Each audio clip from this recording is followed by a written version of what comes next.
Myself Sarath Babu advocate. ఆ దేవదేవుడు లడ్డు ప్రసాదం కల్తీ జరిగిందనే ఆరోపణలు గత రోజుల నుంచి వింటున్నాం. నిజంగా ఆ లడ్డు ప్రసాదంలో కల్తీ జరిగితే ఇది చాలా ప్రమాదకరమైన విషయం. లేదు, ఇది ఆరోపణలు మాత్రమే అయితే అది ఇంకా ప్రమాదకరమైన విషయం. కానీ ఆరోపణలు చేసింది సాక్షాత్ రాష్ట్ర ప్రభుత్వం, ముఖ్యమంత్రి వాళ్ళు. కాబట్టి ఇందులో ఎంతో కొంత వాస్తవం ఉందని మనం విశ్లేషిద్దాం. లడ్డు కల్తీ జరిగిందని మొట్టమొదటిగా ఎన్డీడీబీ రిపోర్ట్ చూసి ఆరోపణలు మొదలయ్యాయి. National dairy development board, Gujarat. కానీ ఇదే ఎన్డీడీబీ ఆఫీసెస్ హైదరాబాద్లో ఉన్నాయి, సౌత్ ఇండియాలో ఇంకో వేరే ప్లేస్లో కూడా ఉన్నది. ఈ రెండూ కాదని గుజరాత్కి ల్యాబ్ రిపోర్ట్ ఎందుకు పంపించారో అధికారులకే తెలియాలి. అలాంటి ఎన్డీడీబీ బోర్డు చైర్మన్ గతంలో ఆయన డిప్యూటీ జనరల్ మేనేజర్ హోదాలో ఉండి ర్యాంక్ వహించారు. ఆల్ ది సడన్ ఆయన చైర్మన్ అయ్యాడు.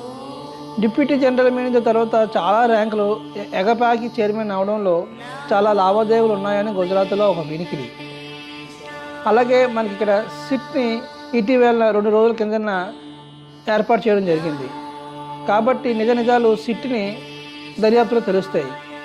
కానీ లడ్డు ప్రసాదం వివాదం అనేది దేశం కాదు కదా, ఇంటర్నేషనల్ క్వశ్చన్. ఇందులో సిబిఐ పాత్ర ఉంటే ఎంతో మంచిదని కొందరు అభిప్రాయపడుతున్నారు.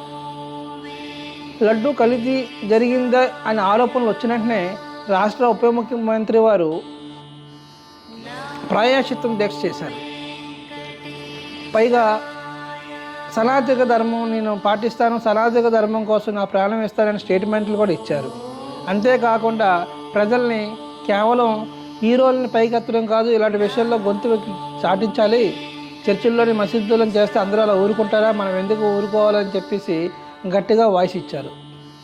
ఒకవేళ ఇది నిజంగా ఆరోపణలు మాత్రమే అయితే పవన్ కళ్యాణ్ గారు ఇంకో ప్రాయశ్చిత్త దీక్ష చేస్తారా, లేదు ఈ ప్రభుత్వం నుంచి బయటకు వచ్చేసి సొంతగా కూటమి నుంచి బయటకు వచ్చేసి సొంతగా పార్టీ పెట్టుకొని ఉంటారా, ఖచ్చితంగా రానున్న రోజుల్లో అయితే తెలుస్తుంది.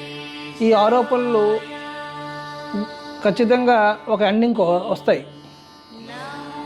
అంతవరకు ఆ దేవదేవుడు లడ్డు ప్రసాదంలో ఎటువంటి కల్తీ జరగలేదు, అసలు ఎక్కడ కల్తీ జరిగిందో చెప్పలేము అని సాక్షాత్తు మళ్ళీ మన ముఖ్యమంత్రి వారు ప్రకటించడం ఎంతో ఆనందకరమైన విషయం.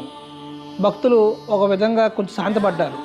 భక్తుల్ని ఆందోళన పరిచే ఇలాంటి ప్రకటనలు అన్నీ నిర్ధారించుకొని ప్రకటిస్తే మంచిది. Thank you.